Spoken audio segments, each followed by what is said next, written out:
আসসালামু আলাইকুম আমার লাভলি ভিউয়ার্স, যারা আমার মতো আইসক্রিম খেতে পছন্দ করেন, আজকে আমি তাদের জন্য মাত্র 2টা উপকরণ আর সাথে আম দিয়ে খুব সহজে ম্যাঙ্গো আইসক্রিমের রেসিপি নিয়ে এসেছি। বাসায় এটা বানালে খুব কম খরচে বানাতে পারবেন, আর এটার টেস্ট কিন্তু কেনা আইসক্রিম থেকে অনেক ভালো।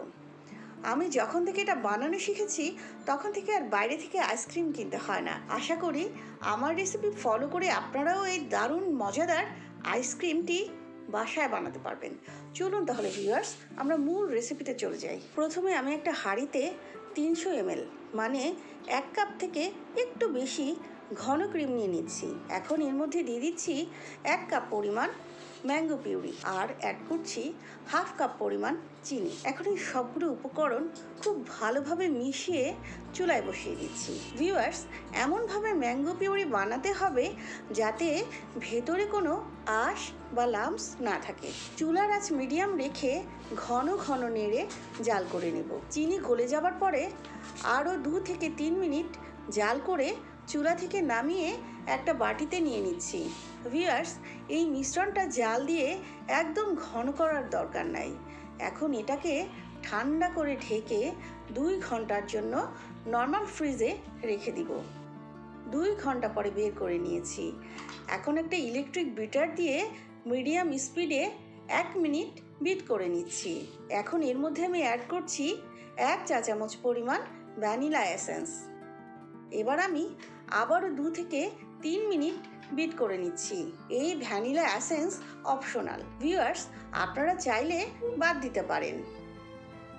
ক্রিমের মিশ্রণ যখন এরকম হবে তখন বিট করা বন্ধ করে দিতে হবে। কেকের ক্রিমের মতো একদম ঘন করা যাবে না। দেখুন ভিউয়ার্স, ঘনত্বটা এরকম হবে। এখন এরকম একটা 4 কোনা প্লাস্টিকের বাটির মধ্যে ঢেলে দিচ্ছি। এখন বাটিটাকে এরকমভাবে ফ্লোরের সাথে একটু ট্যাপ করে নিয়ে ঢেকে 7 ঘন্টা অথবা সারা রাত ডিপ ফ্রিজে রেখে দিচ্ছি।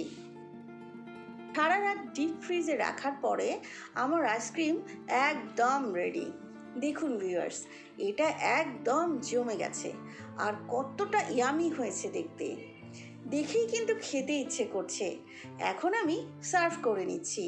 আমার রেসিপি ফলো করে একবার বাসায় বানিয়ে দেখতে পারেন। আশা করি দোকান থেকে আর ম্যাঙ্গো আইসক্রিম কিনে খেতে হবে না। আর আমাকে কমেন্ট করে জানাতে ভুলবেন না যে কেমন হলো। যদি রেসিপিটা আপনাদের পছন্দ হয় তাহলে একটা লাইক দিয়ে দিবেন। ফ্রেন্ডস অ্যান্ড ফ্যামিলির সাথে শেয়ার করতে পারেন। আর আপনি যদি আমার চ্যানেলে নতুন হয়ে থাকেন তাহলে অবশ্যই নোটিফিকেশন বাটনে একটা ক্লিক করে রাখবেন আর আমার চ্যানেলটি সাবস্ক্রাইব করতে পারেন। আবারও নতুন কোনো রেসিপি নিয়ে দেখা হবে ইনশাল্লাহ আমার কিচেন মাহিস কিচেনে। সবাইকে অসংখ্য ধন্যবাদ জানিয়ে আজকের মতো আমি আমার কিচেন থেকে বিদায় নিচ্ছি। আল্লাহ হাফেজ।